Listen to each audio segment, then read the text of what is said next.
Lectures ആണല്ലോ. പുതിയൊരു വീഡിയോയിലേക്ക് എല്ലാവർക്കും സ്വാഗതം. നിങ്ങൾ ഒരു ലോ ഗ്രാജുവേറ്റ് ആണോ, ഒരു LLB ഗ്രാജുവേറ്റ് ആണ്, ലോ ആസ്പിരന്റ് ആണ് എങ്കിൽ, നിങ്ങൾ ലോയിൽ മാസ്റ്റേഴ്സ് എടുക്കാൻ താല്പര്യപ്പെടുന്നുണ്ട് എങ്കിൽ കേരള LLM എൻട്രൻസ് എക്സാമിനേഷനെ കുറിച്ച് നിങ്ങൾ അറിഞ്ഞിരിക്കണം. കേരള LLM എൻട്രൻസ് എക്സാമിനേഷന്റെ പ്രത്യേകത എന്തൊക്കെയാണ്, അതിൽ എന്തൊക്കെയാണ് സിലബസ് വരുന്നത്, ഏത് മോഡലാണ് എക്സാം നടക്കുന്നത്, എത്ര സീറ്റ് ഉണ്ട്, ഏതൊക്കെയാണ് നമുക്ക് സ്പെഷ്യലൈസ് ചെയ്ത് എടുക്കാൻ സാധിക്കുന്നത് തുടങ്ങിയ എല്ലാ കാര്യങ്ങളും നമ്മൾ ഈ വീഡിയോയിൽ ഡിസ്കസ് ചെയ്യുന്നുണ്ട്. വീഡിയോ സ്കിപ്പ് ചെയ്യാതെ തന്നെ കാണുക. ചാനൽ ആദ്യമായിട്ട് കാണുന്നവരാണെങ്കിൽ ചാനൽ സബ്സ്ക്രൈബ് ചെയ്യാനായിട്ട് മറക്കരുത്. അപ്പൊ Kerala law LLM entrance examination 2024 അടുത്തത് വരാൻ പോകുന്നത്. 2024 കേരള LLM എൻട്രൻസ് എക്സാമിനേഷൻ, LLBയുടെ എൻട്രൻസ് എക്സാമിനേഷൻ നോട്ടിഫിക്കേഷൻ ഒക്കെ വന്ന് അതിന്റെ ഒരു അഡ്മിഷൻ പ്രൊസീജിയേഴ്സ് സ്റ്റാർട്ട് ചെയ്ത് അലോട്ട്മെന്റ് കഴിഞ്ഞതിന് ശേഷമായിരിക്കും LLMന്റെ വിളിക്കുക. അപ്പൊ LLMന്റെ നമുക്കൊരു സെപ്റ്റംബർ ലാസ്റ്റ് അല്ലെങ്കിൽ ഒരു ഒക്ടോബറിലേക്ക് പ്രതീക്ഷിച്ചാൽ മതി. LLMന്റെ എൻട്രൻസ് എക്സാമിനേഷൻ അപ്പോഴത്തേക്കാണ് ഉണ്ടാകുള്ളൂ. ഞാൻ കേരള LLM എൻട്രൻസ് എക്സാമിനേഷൻ എഴുതി ഗവൺമെന്റ് ലോ കോളേജിൽ ക്രിമിനൽ ലോയിൽ LLM സെക്കൻഡ് ഇയർ ആണ്, ഇപ്പൊ ലാസ്റ്റ് ഇയർ ആണ് പഠിച്ചുകൊണ്ടിരിക്കുന്നത്.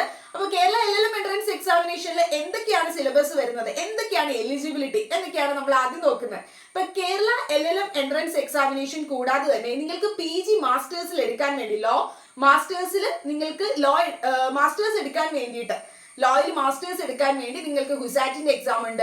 അതോടൊപ്പം തന്നെ നിങ്ങൾക്ക് ക്ലാറ്റ് ഉണ്ട്, നാഷണൽ ലോ യൂണിവേഴ്സിറ്റിയുടെ ഉണ്ട്. പിന്നെ അതല്ല, നിങ്ങൾക്ക് ഔട്ട് ഓഫ് കേരള പോയി എടുക്കണമെങ്കിൽ അങ്ങനെയൊക്കെ ചെയ്യാൻ സാധിക്കും. കേരളത്തിൽ LLM എടുക്കാൻ വേണ്ടി 2 ഇയർ കോഴ്സസ് ആണ്. അപ്പൊ 2 ഇയർ LLM കോഴ്സ്, റെഗുലർ ആയിട്ടുള്ള കോഴ്സ് ചെയ്യാനായിട്ട് ഏത് എക്സാം ആണ് എഴുതുന്നത്? നമ്മൾ ക്ലീ എക്സാമിനേഷൻ ആണ് LLBക്ക് എഴുതിയതുപോലെ തന്നെ ക്ലീ എക്സാമിനേഷൻ ആണ് LLMന് എഴുതേണ്ടത്.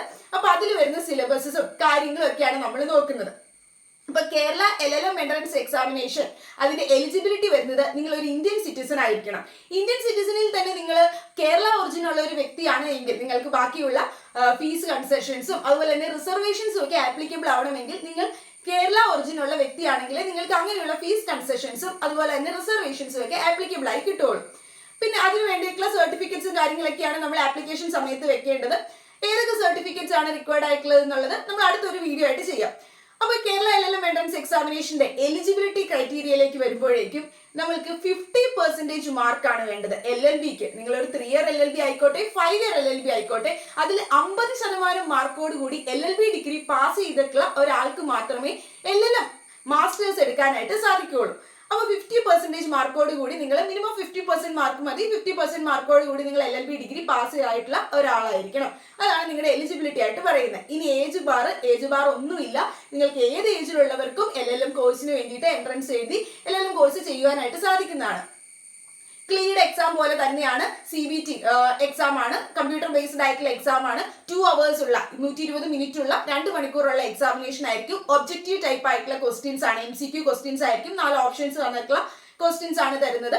അപ്പൊ അതിൽ ഒരു ക്വസ്റ്റിന് 3 മാർക്ക് വെച്ചിട്ടാണ്. നമ്മുടെ ക്ലീ പോലെ തന്നെയാണ്, 3 മാർക്ക് തന്നെയാണ്. LLBനെ പോലെ തന്നെ ഒരു ക്വസ്റ്റിന് 3 മാർക്കാണ്. ടോട്ടൽ 200 ക്വസ്റ്റ്യൻസ് ആണുള്ളത്. അപ്പൊ മൊത്തം 600 മാർക്ക്.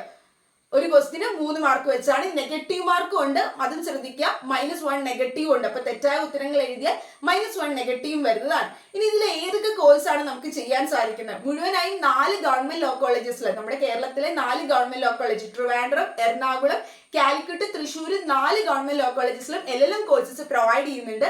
അതിൽ ഏതൊക്കെയാണ് സ്പെഷ്യലൈസ്ഡ് ആയിട്ടുള്ള ബ്രാഞ്ച് പ്രൊവൈഡ് ചെയ്യുന്നത് എന്നുള്ളത് നമുക്ക് ഡിസ്കസ് ചെയ്യാം.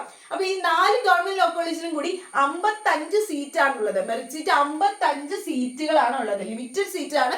ഓർത്തോളൂ, 55 സീറ്റേ ഉള്ളൂ. അപ്പൊ നിങ്ങൾ നല്ല രീതിയിൽ പ്രിപ്പയർ ചെയ്താൽ മാത്രമേ ആ ഒരു എക്സാമിനേഷൻ ക്രാക്ക് ചെയ്ത് നിങ്ങൾക്ക് അഡ്മിഷൻ ഗവൺമെന്റ് ലോ കോളേജസിൽ തന്നെ LLMന് ജോയിൻ ചെയ്യാനായിട്ട് സാധിക്കുള്ളൂ. ഗവൺമെന്റ് ലോ കോളേജ് ട്രിവാൻഡ്രം എടുത്ത് നോക്കുമ്പോൾ ട്രിവാൻഡ്രത്ത് 15 സീറ്റാണുള്ളത്. 15 സീറ്റാണുള്ളത്. അവിടെ പ്രൊവൈഡ് ചെയ്യുന്ന LLMൽ സ്പെഷ്യലൈസ് ചെയ്യാനായിട്ട് കോൺസ്റ്റിറ്റ്യൂഷണൽ ലോയിൽ LLM ഉണ്ട്. അതോടൊപ്പം തന്നെ ക്രിമിനൽ ലോയിലും ക്രിമിനോളജി ആൻഡ് പീനോളജി, ഈ 3 സബ്ജക്ട്സിലാണ് ഗവൺമെന്റ് ലോ കോളേജ് ട്രിവാൻഡ്രത്ത് LLM ഉള്ളത്. 15 സീറ്റാണുള്ളത്.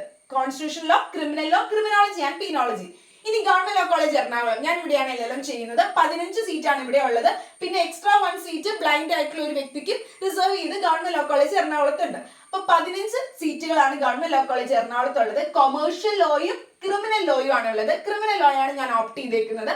ക്രിമിനൽ ലോയും കൊമേഴ്ഷ്യൽ ലോയും 2 ബ്രാഞ്ചാണ് അവിടെ ഗവൺമെന്റ് ലോ കോളേജ് എറണാകുളത്ത് ഉള്ളത്. തൃശ്ശൂർ 10 സീറ്റേ ഉള്ളൂ. തൃശ്ശൂർ 10 സീറ്റാണ് ഉള്ളത് government law college Thrissur. Administrative ലോയും ക്രിമിനൽ ലോയും ആണ് അവിടെ കോഴ്സസ് പ്രൊവൈഡ് ചെയ്യുന്നത്. ഗവൺമെന്റ് ലോ കോളേജ് കോഴിക്കോട് 15 സീറ്റാണ്. ലോ ഓഫ് ടാക്സേഷനും ക്രിമിനൽ ലോയും. ടാക്സിൽ LLM ചെയ്യാൻ താല്പര്യമുള്ളവർക്കും ക്രിമിനൽ ലോയിൽ LLM ചെയ്യാൻ താല്പര്യമുള്ളവർക്കും കോഴിക്കോട് ഓപ്റ്റ് ചെയ്യാവുന്നതാണ്. 15 സീറ്റാണ് അവിടെ ഉള്ളത്. ഇനി ഇത് കൂടാതെ തന്നെ 8ഓളം പ്രൈവറ്റ് ലോ കോളേജസിൽ, പ്രൈവറ്റ് സെൽഫ് ഫിനാൻസിങ് ലോ കോളേജസിലും LLM കോഴ്സസ് പ്രൊവൈഡ് ചെയ്യുന്നുണ്ട്.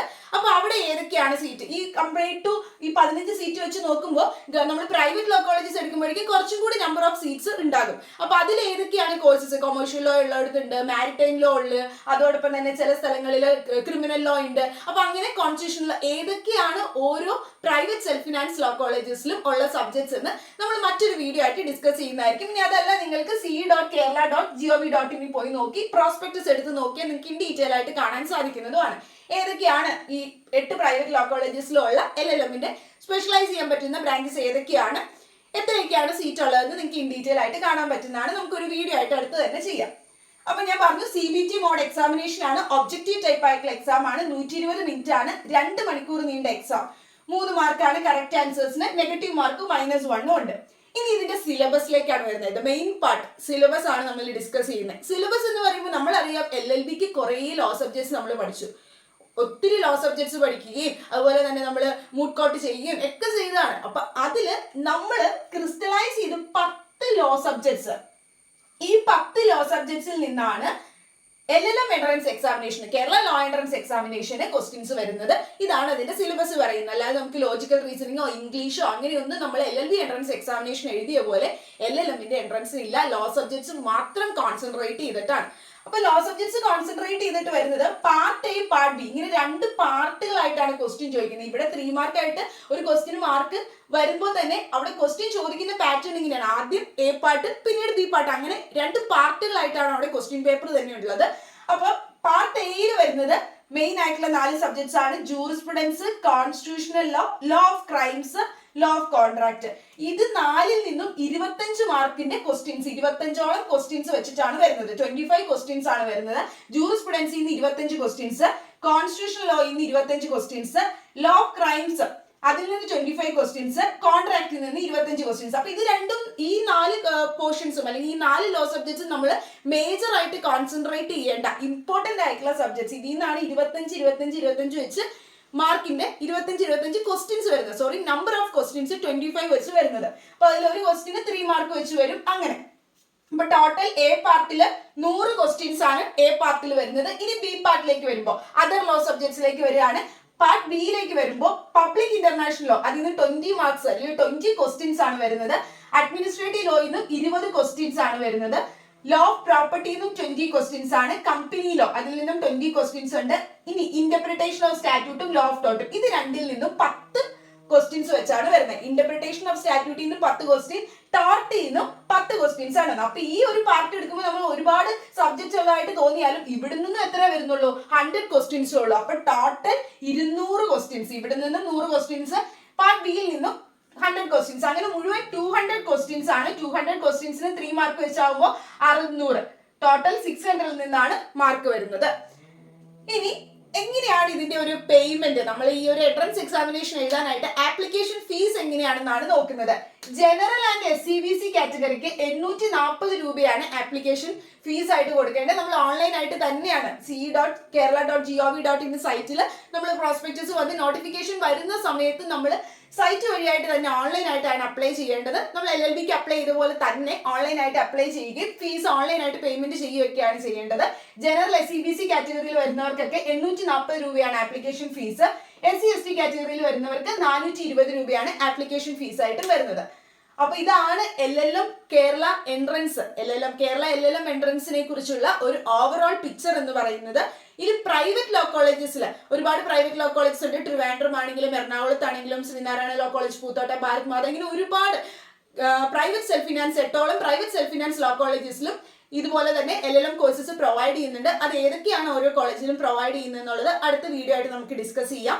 അപ്പൊ കേരള LLM എൻട്രൻസ് എക്സാമിനേഷൻ എഴുതാൻ താല്പര്യപ്പെടുന്നവരാണ് നിങ്ങളെങ്കിൽ, നിങ്ങൾക്ക് ഒരു അസിസ്റ്റന്റ് പ്രൊഫസർ ആവാനായിട്ടാണ് താല്പര്യം, നിങ്ങൾക്ക് ടീച്ചിങ് മേഖലയിലേക്ക് വരാനാണ് താല്പര്യമെങ്കിൽ നിങ്ങൾ എന്തായാലും LLM എടുത്താൽ മാത്രമേ നിങ്ങൾക്ക് ടീച്ചിങ് ഫീൽഡിലേക്ക് വരാനായിട്ട് സാധിക്കുകയുള്ളൂ. അപ്പോൾ ടീച്ചിങ് ഫീൽഡിലേക്ക് വരാനാണ്, അതോടൊപ്പം തന്നെ ഇപ്പൊ നിങ്ങൾക്ക് ഏതെങ്കിലും ഫേമിലൊക്കെ ലീഗൽ ഫേമിൽ കയറാനാണ്, ബാങ്കിൽ കയറാനാണ് ലീഗൽ അഡ്വൈസർ ആയിട്ട്. ഇപ്പൊ ബാങ്കിലും ലീഗൽ ഫേമിലൊക്കെ നമ്മൾ ലീഗൽ അഡ്വൈസർ ആയിട്ടൊക്കെ കയറാൻ നേരത്ത് PG ഉണ്ടോ, ലോയിൽ PG ഉണ്ടോ എന്നൊക്കെ ചോദിക്കുന്നുണ്ട്. അപ്പൊ അതുകൊണ്ട് തന്നെ PG ഉണ്ടെങ്കിൽ നിങ്ങൾക്ക് അതൊരു അഡ്വാൻറ്റേജ് ആയിരിക്കും. ഇനി അതല്ല നിങ്ങൾ ജൂനിയർ സിവിൽ ജഡ്ജ് മുൻസിഫ് മജിസ്ട്രേറ്റ് എക്സാം ഒക്കെ എഴുതാൻ താല്പര്യപ്പെടുന്നവരാണെങ്കിലും നിങ്ങൾക്ക് PG ഉണ്ട്, LLM ഉണ്ട് എങ്കിൽ നിങ്ങൾക്ക് അത് റെമ്യൂണറേഷനിലേക്ക് ഒരുപാട് ഗുണം ചെയ്യുന്ന കാര്യങ്ങളാണ്. അപ്പൊ അതുകൊണ്ട് നിങ്ങൾ ഒരു PG മാസ്റ്റേഴ്സിൽ എടുക്കാൻ, ലോയിൽ മാസ്റ്റേഴ്സ് എടുക്കാനായിട്ട് താല്പര്യപ്പെടുന്നവരാണെങ്കിൽ എന്തായാലും നിങ്ങൾക്ക് ഓപ്റ്റ് ചെയ്യാൻ പറ്റുന്ന ഒരു എക്സാം ആണ് കേരള LLM എൻട്രൻസ് എക്സാമിനേഷൻ 2024 വരാൻ പോകുന്നത്.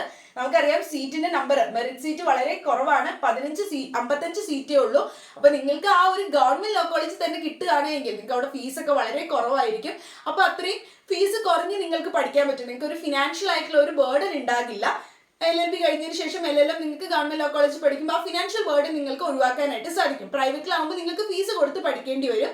അപ്പൊ അങ്ങനെയുള്ള ഫിനാൻഷ്യൽ ബേർഡൻ നിങ്ങൾക്ക് ഒഴിവാക്കാൻ സാധിക്കും. അപ്പൊ നിങ്ങൾ പ്രൈവറ്റ് ലോ കോളേജിനേക്കാളും ഗവൺമെന്റ് ലോ കോളേജിൽ തന്നെ അഡ്മിഷൻ കിട്ടാനായിട്ട് ശ്രമിക്കുക. പിന്നെ 2 ഇയർ കോഴ്സ് ആണിത്, 2 വർഷത്തെ LLM കോഴ്സ് ആണിത്. റെഗുലർ ആയിട്ടുള്ള കോഴ്സ് ആണ്. അറ്റൻഡൻസ് ഉണ്ട്, സെമിനാർസ് ഉണ്ട്, അസൈൻമെന്റ് ഉണ്ട്. നമ്മൾ LLB പോലെ തന്നെ സെയിം ഇതാണ്. അതുപോലെ തന്നെ ഡിസർട്ടേഷൻ ഒക്കെ ഉണ്ട്, നമ്മൾ പ്രോജക്റ്റ് വെക്കണം, ഇങ്ങനെയുള്ള കാര്യങ്ങളൊക്കെയുള്ള 2 വർഷത്തെ റെഗുലർ അറ്റൻഡൻസ് ഉള്ള കോഴ്സാണ്. പ്രാക്ടീസ് ചെയ്തുകൊണ്ട് നടക്കുമോ എന്നൊക്കെ ചോദിക്കുന്നുണ്ട്. റെഗുലർ കോഴ്സാണ്, അറ്റൻഡൻസ് ഉണ്ട്. സോ 75% അറ്റൻഡൻസ് ഇല്ല എങ്കിൽ നമുക്ക് എക്സാം എഴുതാനായിട്ട് സാധിക്കില്ല.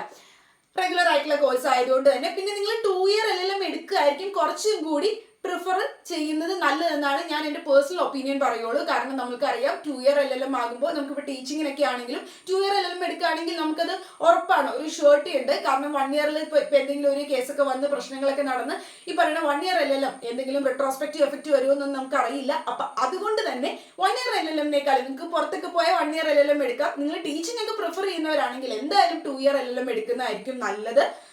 നിങ്ങൾ 1 ഇയർ LLM-നേക്കാളും 2 ഇയർ ചൂസ് ചെയ്യാനായിട്ട് ശ്രമിക്കുക.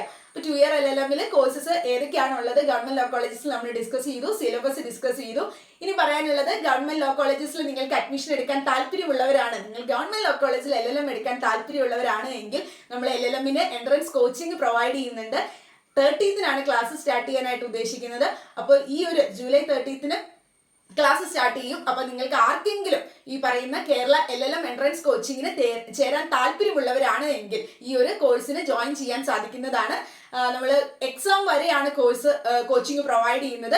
ഡെയിലി ആയിട്ടുള്ള MCQs ഉണ്ടാകും. ഫുൾ ആയിട്ട് നമ്മൾ സിലബസ് ഫുൾ കവർ ചെയ്ത് ക്ലാസ്സസ് എടുത്തിരിക്കും. പിന്നെ നമ്മൾ ക്വസ്റ്റ്യൻസ് പ്രാക്ടീസ്, നമ്മൾ LLBക്ക് പഠിച്ച സബ്ജക്ട്സ് ആണ്, ഇതെല്ലാം തന്നെ LLBക്ക് പഠിച്ചതാണ്. പക്ഷെ എന്താണ് ഇപ്പൊ ഈ ട്രാൻസ്ഫർ ഓഫ് പ്രോപ്പർട്ടി ആയിക്കോട്ടെ, ലോ ഓഫ് പ്രോപ്പർട്ടി എന്നൊക്കെ പറയുമ്പോൾ നമുക്കറിയാം അതിൽ നിന്ന് 20 ക്വസ്റ്റ്യൻസ് വരുമെന്നെങ്കിലും അത് ആ ബെയർ ആക്ട് ഓറിയന്റഡ് ആയിട്ട് നമ്മൾ പഠിക്കുമ്പോൾ ഒരുപാട് അത് നോക്കേണ്ടി വരും. നമ്മൾ എക്സാക്ട്ലി ഇപ്പൊ നമ്മൾ ചിലപ്പോൾ LLB പഠിച്ച ഗൈഡ് ത്രൂ ആയിരിക്കാം, അല്ലെങ്കിൽ അങ്ങനെയൊക്കെ നമ്മൾ പഠിച്ചിട്ടുള്ള, അല്ലെങ്കിൽ LLBക്ക് നമ്മൾ ഇൻ ഡീറ്റെയിൽ ആയിട്ട് മേ ബി പഠിച്ചിട്ടുണ്ടാവില്ല, എക്സാം ഓറിയന്റഡ് ആയിട്ടായിരിക്കും പഠിച്ചത്. അപ്പൊ നമ്മൾ PGക്ക് പഠിക്കുന്ന സമയത്ത്, LLM എൻട്രൻസിന് പഠിക്കുന്ന സമയത്ത് നമ്മൾ കുറച്ചും കൂടി ഇൻ ഡീറ്റെയിൽ ആയിട്ട് പഠിക്കുക. ക്വസ്റ്റ്യൻസ് കൂടുതൽ പ്രാക്ടീസ് ചെയ്യാൻ ശ്രമിക്കുക. ക്വസ്റ്റ്യൻസ് പ്രാക്ടീസ് ചെയ്യുമ്പോൾ നമ്മൾ MCQ പരീക്ഷ ആയതുകൊണ്ട് തന്നെ ക്വസ്റ്റ്യൻസ് പ്രാക്ടീസ് ചെയ്താൽ മാത്രമേ നമുക്കത് ആൻസർ ചെയ്യാനായിട്ട് എളുപ്പം ഉണ്ടാകുള്ളൂ. അപ്പോൾ അതുകൊണ്ട് തന്നെ മോക്ക് ടെസ്റ്റുകൾ പ്രൊവൈഡ് ചെയ്യുന്നുണ്ട്. ഡെയിലി ക്വസ്റ്റ്യൻസ് MCQs ആയിട്ട് പ്രൊവൈഡ് ചെയ്യുന്നുണ്ട്. MCQ ഡിസ്കഷൻ ഉണ്ട്, previous year question papers discussion ഉണ്ട്. അതോടൊപ്പം തന്നെ സ്റ്റഡി മെറ്റീരിയൽസ് നമ്മൾ പ്രൊവൈഡ് ചെയ്യുന്നതായിരിക്കും PDF ആയിട്ട്. അപ്പൊ ഇങ്ങനെയുള്ള കാര്യങ്ങളൊക്കെ, ലൈവ് ക്ലാസ്സും റെക്കോർഡഡ് ആയിട്ടുള്ള ക്ലാസ്സും, നിങ്ങൾക്ക് class at the same time recorded ആയിരിക്കും. നിങ്ങൾക്ക് അതുകൊണ്ട് ഒരു ദിവസം ക്ലാസ് കയറാൻ പറ്റിയില്ല എങ്കിലും നിങ്ങൾക്ക് റെക്കോർഡഡ് ക്ലാസ്സസ് കാണാൻ പറ്റുന്നതാണ്. അപ്പൊ കോഴ്സിന് ചേരാൻ താല്പര്യമുള്ളവർ, LLM എൻട്രൻസ് കോച്ചിങ്ങിന് ചേരാൻ താല്പര്യമുള്ളവരാണ് എങ്കിൽ ഞാൻ ഈ കൊടുത്തിരിക്കുന്ന നമ്പറിൽ നിങ്ങൾക്ക് എന്നെ കോൺടാക്ട് ചെയ്യാൻ സാധിക്കുന്നതാണ്. അതല്ലെങ്കിൽ ഇൻസ്റ്റാഗ്രാമിലോ ഒക്കെ നിങ്ങൾക്ക് മെസ്സേജ് അയച്ച് ബന്ധപ്പെടാവുന്നതാണ്. അപ്പോൾ നിങ്ങൾ കൂടുതൽ വിവരങ്ങൾക്ക് അറിയാനായിട്ട് എന്തെങ്കിലും LLM റിലേറ്റഡ് ഡൗട്ട്സ് ഉണ്ടെങ്കിൽ കമന്റ് സെക്ഷനിൽ ചോദിക്കാവുന്നതാണ്. അപ്പോൾ കൂടുതൽ വീഡിയോസിനായിട്ട് ചാനൽ സബ്സ്ക്രൈബ് ചെയ്യാൻ മറക്കരുത്. Thank you for watching.